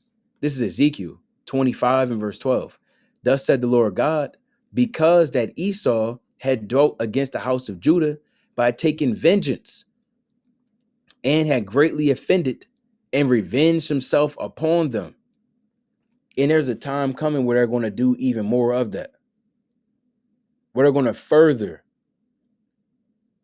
revenge themselves upon us. They're putting these plans in action right now, but it's a time coming where it's going to go even to the furthest extents. And it's the time we need to prepare for. Right? Reading on. Therefore, thus said the Lord, I will stretch out my hand upon Edom, and will cut off man and beast from it, and will make it desolate from Teman, and they of the Dan shall fall by the sword. And I will lay my vengeance upon Edom by the hand of my people Israel, and they shall do in Edom according to mine anger, and according to my fury, and they shall know my vengeance, said Yahweh, said the Lord Yahweh. Right? So we can rest right there. Now, let's hold it. I had a few more precepts I want to get to, but I do want to get to the other part of the video. And this is why we got to continue to make videos like this, because it's just never enough time. I mean, how much time would we spend going into the first part of it? We could still go a little bit more on martial law and the things they have prepared, but we have to continue to, give you other updates as well. So Lord willing, we'll make another video. Right? Lord willing, we'll make another video. If it be the Most High's will. But we're going to continue to update. Right? Yes, it's the Feast of Tabernacles, but you got to keep watch. You must keep watch. So, again, if you're not already, hey, check out the X account on, check out our account on X. Official, there's another account. That account is not ours. It was created a while ago. That's not our account. This is our account right here. The official W512, right? It should say join March 2024, and it should show the Keep Watching for Israel background. Now, you don't have to subscribe, you don't have to follow us. It's up to you, but, or you can check out any of the followers or the people that we're following. Completely up to you. The point is, keep watch. That's all it comes down to. So back to it. 6 hours ago, White House officials have held increasingly serious discussion in recent days about Trump invoking the Insurrection Act, military being used for law enforcement, right? We checked that out. I want to fast forward though. Now, before I continue on, I want to get this real quick. So I think I actually, we just made this video on Monday night. We went into America, Trump giving a green light to pass Tomahawk missiles, cruise missiles that could be nuclear deployed from submarines, and they continuously they have 15 different re-entry points, which is very important. Just think about it. I mean, if you have a target, you can re-enter that target 15 times, or you can relocate or reallocate, I should say, and change up where you want to, what target you want to hit. So that's important, because you put a decent payload to it, you can kind of get busy with those cruise missiles. So Putin, he had a problem with that. And again, we touched on this in the other video. You could check it out. I just want to briefly talk about this because maybe you didn't see that video, right? For those who didn't see that video, we're going to talk about it a little bit right here and a little bit more that had took place in the past 24, 48 hours. So let's check this out. And openly. And this is, again, fair use. What the issues were, how I viewed them. It's up to my counterparts to decide how to take that. I was speaking sincerely and honestly, describing the things as they are, as they actually were, and how I would like to see them develop. The rest is up to those who were mentioned today in one way or another, up to their position. Some may like something, some may not. Related to, let's say, the issue of the US president. There were questions related to, let's say, the issues concerning the deliveries of new weapons to Ukraine. These new weapons that this translator is translating from Putin, he's talking about those cruise missiles, right? These cruise missiles, these Tomahawk missiles that Trump, you're going to see on the right, he gave a green light to pass them to Ukraine, whether directly or indirectly using NATO, but they're going to be passed to Ukraine. And this is what Zelensky been waiting for. Including long-range, high-precision systems like Tomahawks and so on. I have already said that this will destroy our relations, or at least the positive trends that have been developing in them. How things will turn out depends not only on us and not only on me. So he said this is going to destroy our relations. The relationship they had established, if Trump goes and gives a green light, it's going to destroy that relationship. Now, he said this October 6th. Is it 12 o'clock? I don't think it's 12 o'clock yet. Hold on. Yeah, we still on October 8th. Let's see what Trump said a day later. Well, actually, it's the same day. It's the same day, but he said this after what Putin said. Let's check this out. Ukraine. Yeah, I've sort of made a decision, pretty much. I'm rewinding. Things will turn out depends not only on us and not only on me. Sell them to NATO, let them sell them to Ukraine. Yeah, I've sort of. So the reporter is asking him, have you made a decision on giving these missiles over to Ukraine?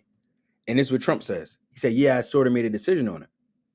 I've made a decision, pretty much, if you consider. Yeah, I think I want to find out what they're doing with them. Yes. Where are they sending them, I guess. I'd have to ask that question. And it's the double talk. This is what we were talking about earlier, right? It's like, let me plug this in real quick. This is that double talk. He knows, Salakia, he knows where they're going to be deploying these cruise missiles, right? They're not just having these cruise missiles just to look at them. These Salakia, and it's bright. This light was going a little dim on me, Salakia. Damn. Oh, let me see. All right. All praise to the Most High. Right. So he knows where these cruise missiles are going to be going to. But he's saying, yeah, I like to, he's again trying to pander to those over here in America. And of course, he's trying to not fully be just blatant disrespectful to Putin, still trying to keep some relationship there. But he already said what he said. See, he thinks he's the smartest man in the room. I know that's crazy, right? With hair that looks like this and being as orange as he is and being an Edomite, let alone just being an Edomite, he thinks he's the smartest man in the room. See, the man on the left, he's not the most war hawkish, but he's not one to play around with neither. As far as this geopolitics is concerned, there's a reason why they want to stop Russia, because they know that if Putin really wanted to, if power was given to him on high, then which power will be given to Russia to destroy these nations very soon, there's nothing they can really do. Remember, World War II was won by Russia. They're the ones that stopped Nazi Germany, right? It wasn't just America.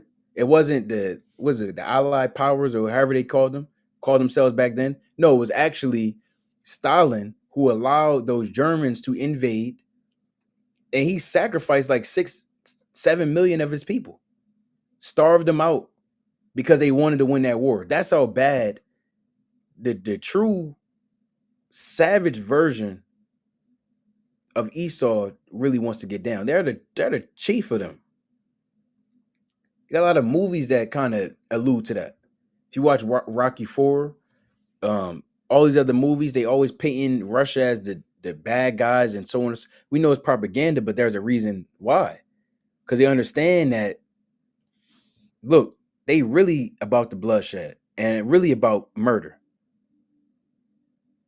And very soon is going to be evident. So he keep playing games thinking he's the smartest in the room. He about to find out very soon. I believe this weekend he's going to the Middle East. We'll see what happens when he goes out there to the Middle East. Yes. Where are they sending them? I guess I'd have to ask that question. That war should never have started, would have never started. Such bad judgment was used there. I think on both sides, by the way. But nobody looks good with the war with Russia and Ukraine. Nobody. It's been a horrible.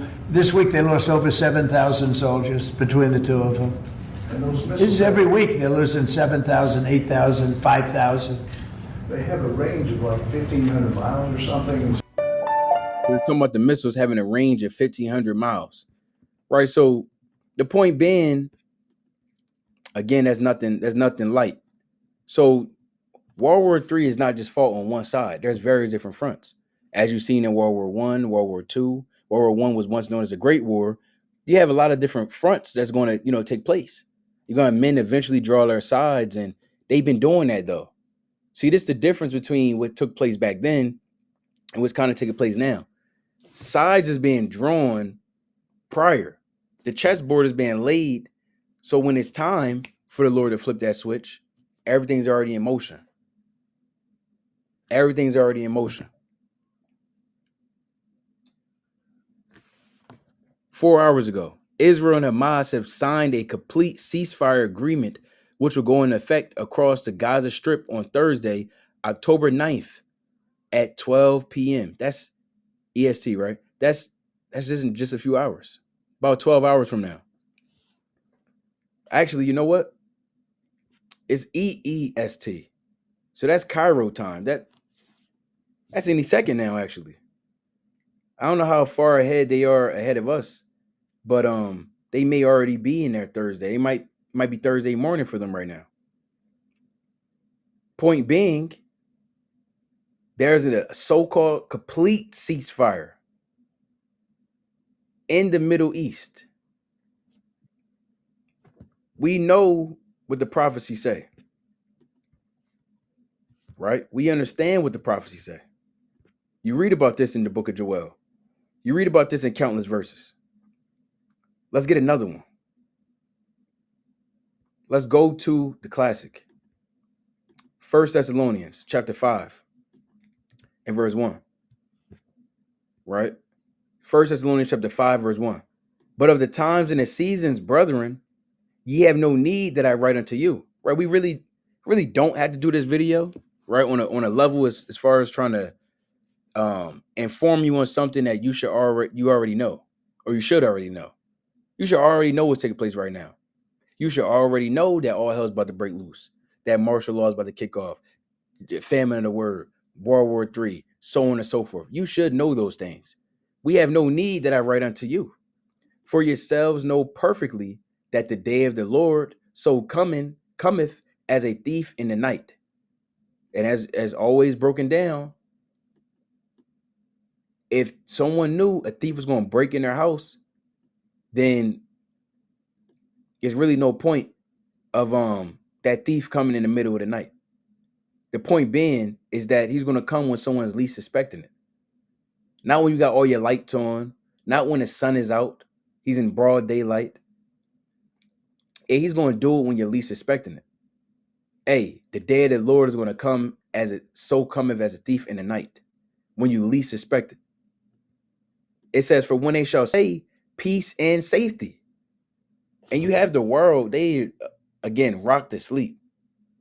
Imagine something took place on a Thursday night and all the world is watching an NFL football game.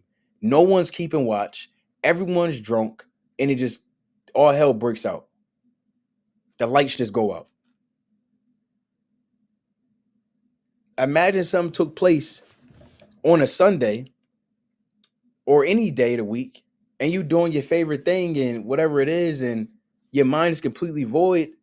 That look, things is taking place right now. Just because you don't physically see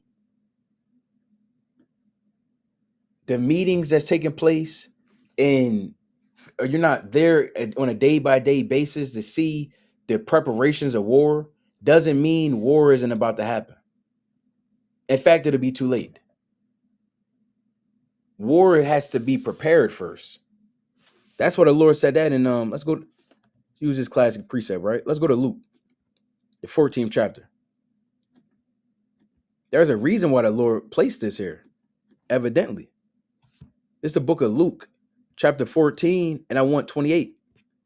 It says, for which of you intending to build a tower sitteth not down first and counteth the cost?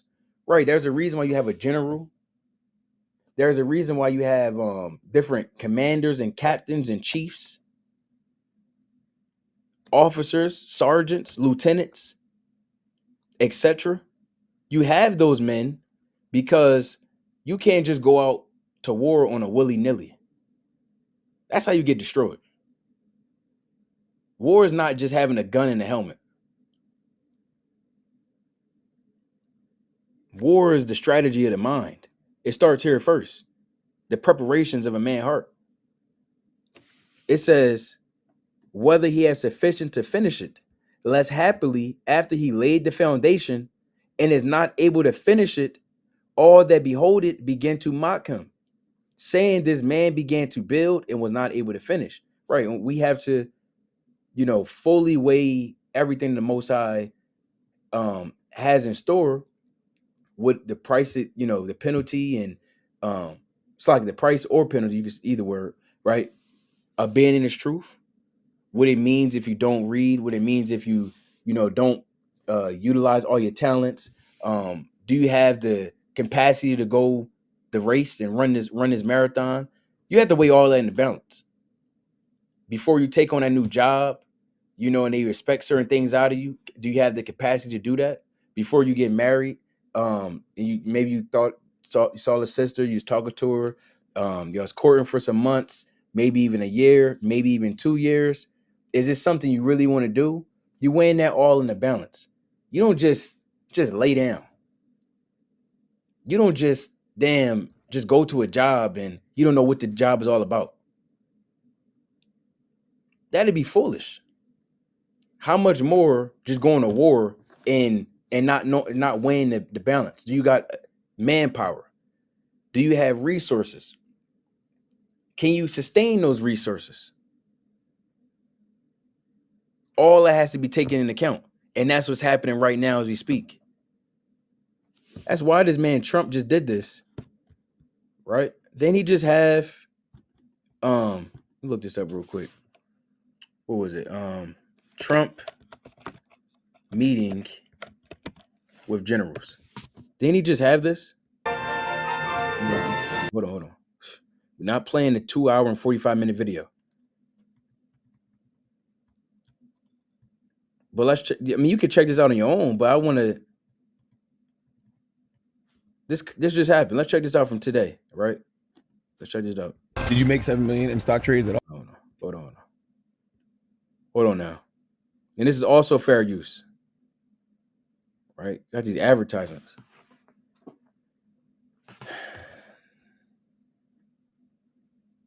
All right, let's check this out.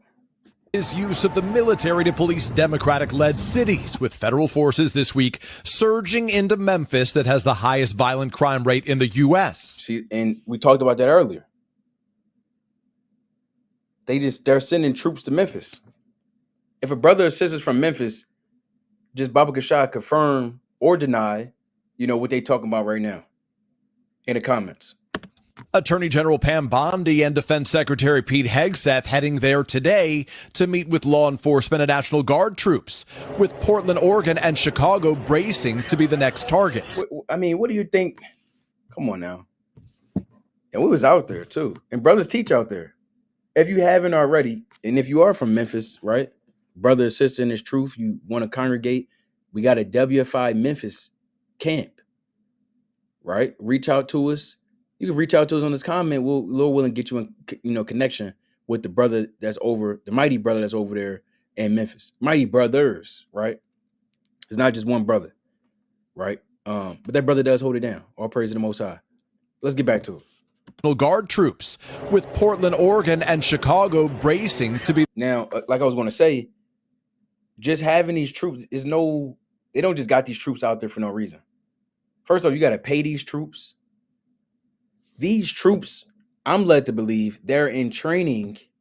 They're there to do, actual boots on the ground training. So when it's time to flip that switch, they can be the next officers and captains and so on and so forth to give that go ahead in that training, on the spot training to the soldiers that might have to be sent under them. The next targets. It follows President Trump and Hegseth delivering politically charged speeches at an unprecedented gathering of the military. Look at this. They pull all the generals, top leaders, all into one room. Let alone is that logistically, and it was done very quickly, right? But let alone that doesn't even make sense. Why would you put your whole military leaders in one room?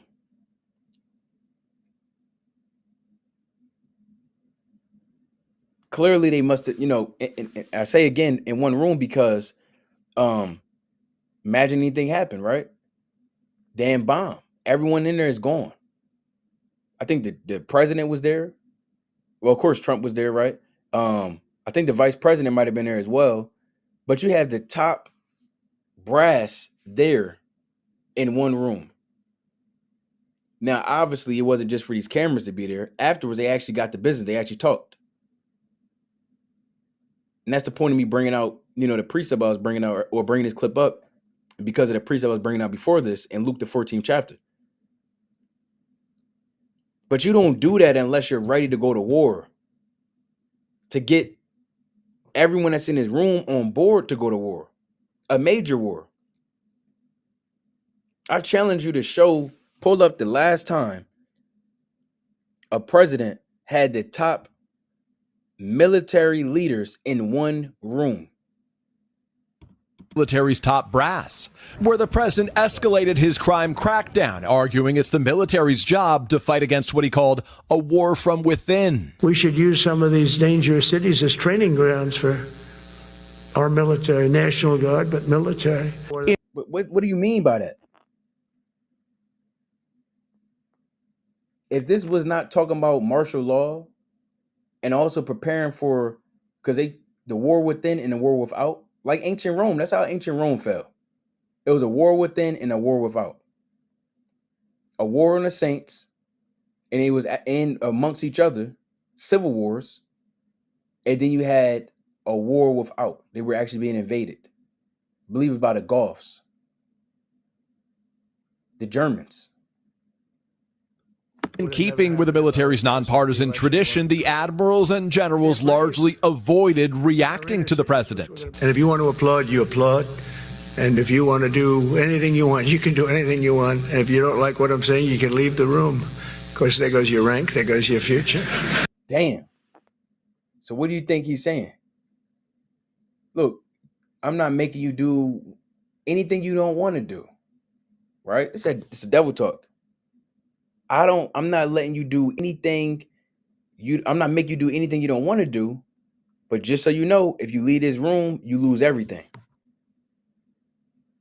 He's saying you have to bow down to me.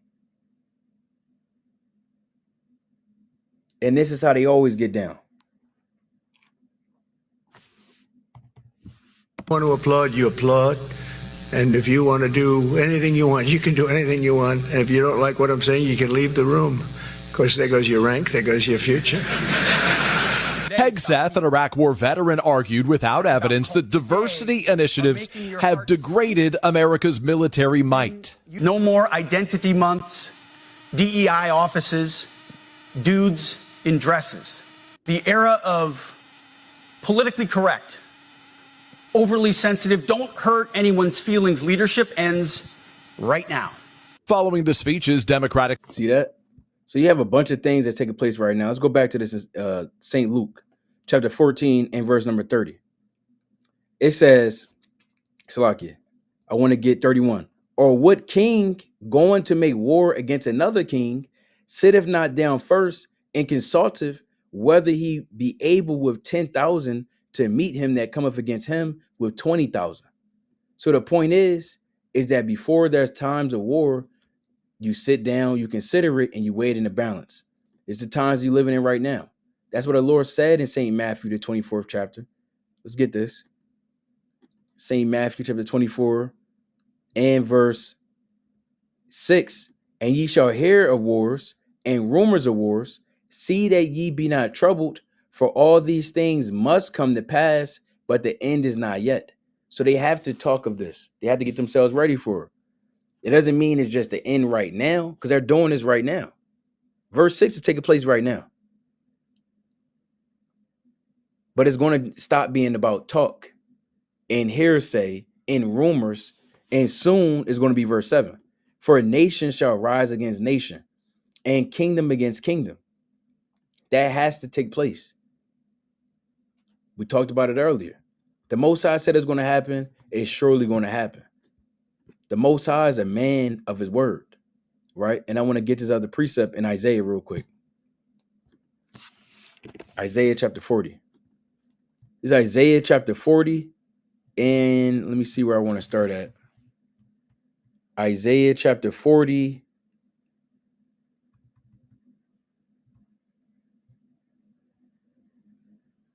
So like I might have passed it. Right? It's like it might not be Isaiah 40. Let me get this though. Lord willing. Oh, Slakia, I got it.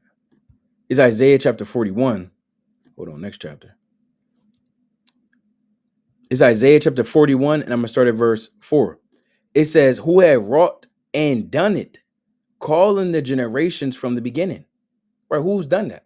Was it Muhammad or Allah or Buddha or any of these gods that the world and the nations worship? Was it Zeus? Was it any of these gods, false gods? No, it says, I, Yahweh, the first, and with the last, I am he. So the Most High, he called the beginning of the world, or it's like the end of the world, from the beginning of the world. The things that's taking place right now, and the Most High did it from the beginning. The Most High has chosen and appointed these different things that take place right now. And when they want to come against the men that have the testimony of the Lord, They ultimately just want to take away the Lord.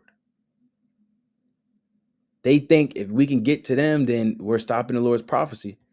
Well, hold on. It don't go down like that. It doesn't go down like that. There's nothing that they can do about this. That's the part they truly hate.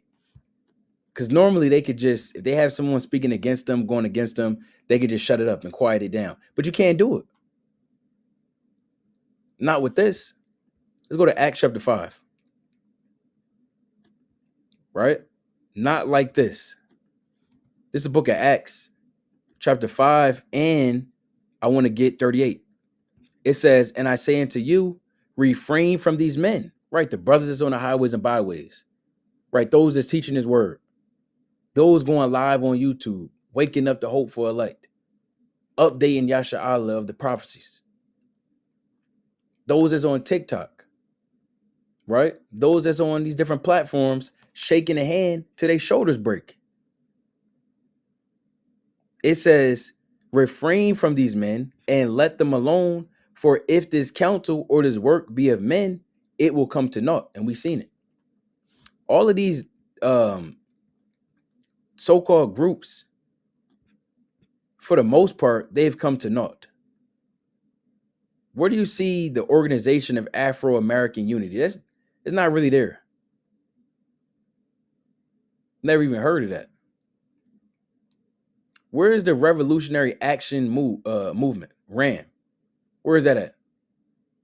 They in a cave somewhere? Where is the Congress of Racial Equality, CORE? Where are they at?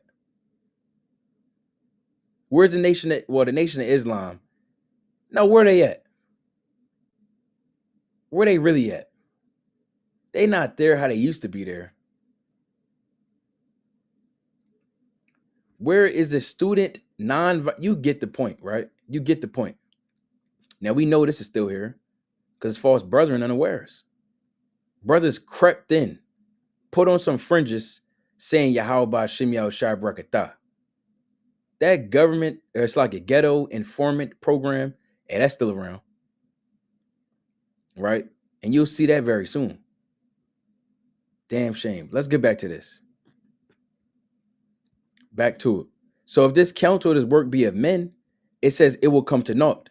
But if it be of Yahweh, ye cannot overthrow it, lest happily ye be found even to fight against Yahweh.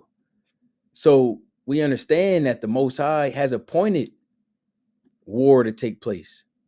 So when these nations come up and say peace and safety, or Trump trying to act like he don't know what's going on with these missiles that he's clearly giving to Ukraine to go to war with Russia, let's stop playing the games. 3 hours ago, this is what Trump said. It says, Israel and Hamas have agreed to a deal.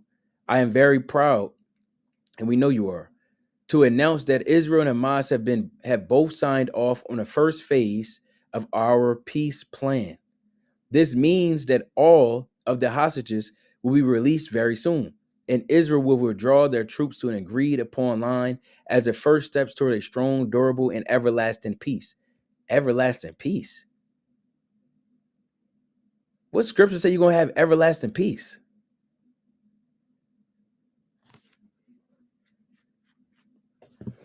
Let me get this other precept, right? What scripture say there's going to be everlasting peace for them?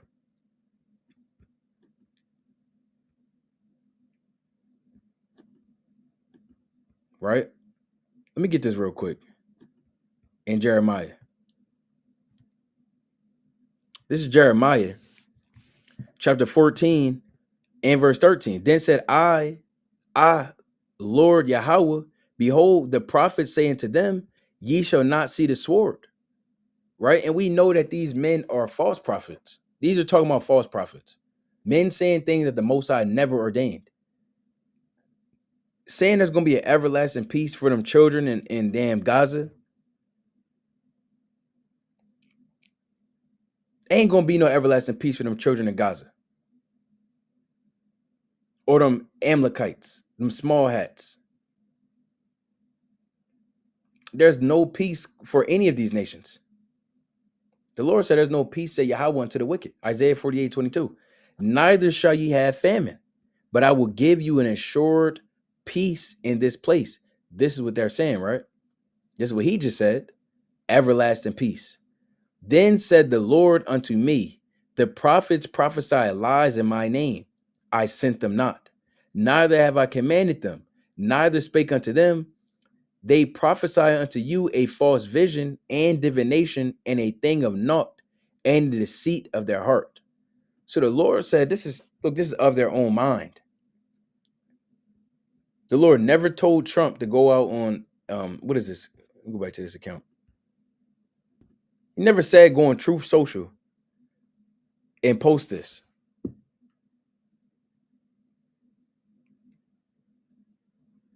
It says, and everlasting peace, all parties will be fairly treated.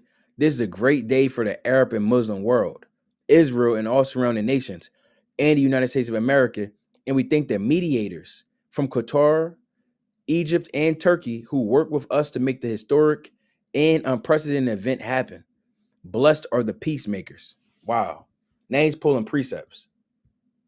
Now he's pulling precepts. Now this man is pulling precepts.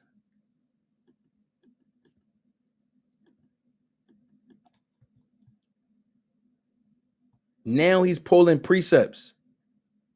This is Saint Matthew, chapter 5, verse 9. Blessed are the peacemakers, for they shall be called the children of God. Are the Arabs the children of God?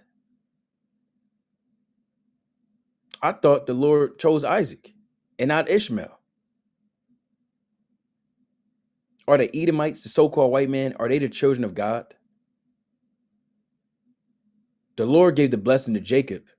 He did not give it to Esau. Are the Africans the children of God when the Lord put a curse upon Ham? And that's not a curse that's just going to be removed. Remember, the Lord gave us blessings and he gave us curses, but those curses going to be reversed once we keep the commandments. There's no stipulation for those curses that's placed upon the Hamites, for those Africans. The point being, this blessed are the peacemakers is not talking about the nations.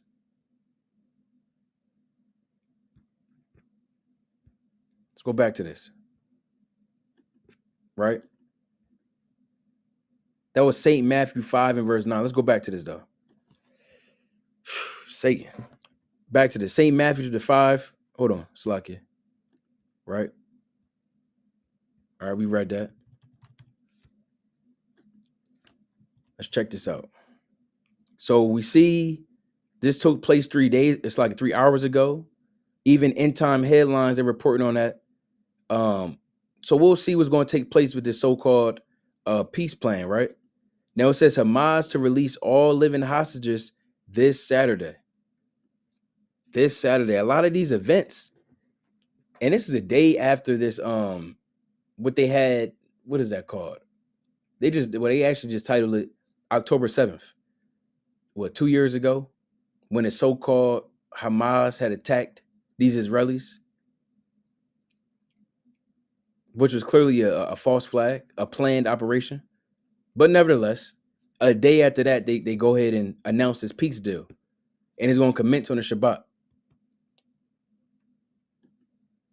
So definitely you got to keep watch.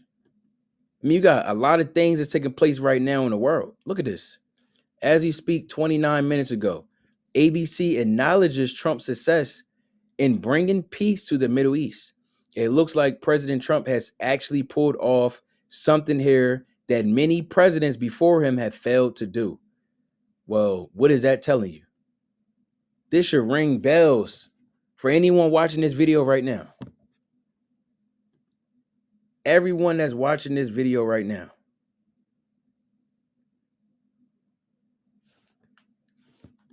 Right? And that's Satan. They're saying they're going to cut the live stream off in 5 minutes. It's evil. I've never even seen an alert like that. I've never seen nothing like that. But guess what? If they cut it off, we coming right back on. Right? If it be the Lord's will. So continuing on, it says ABC acknowledges Trump's success in bringing peace to the Middle East. It looks like President Trump has actually pulled off something here that many presidents before him have failed to do. Let's check this out. Make no mistake, it looks like President Trump has actually pulled off something here that many presidents before him have failed to do. Make no mistake, it looks like President... Well, we'll see. We'll see. We know what it's going to be. We know that's what the Lord... Let me get this again, right? Let's get it again. Let's go back to 1 Thessalonians. These scripts, none of these precepts have an expiration date. Oh, here this brother go again, going back to 1 Thessalonians. So brother saying, because I'm going to 1 Thessalonians, brother, what spirit are you in? Man. Let me watch another video. Brother, do your thing.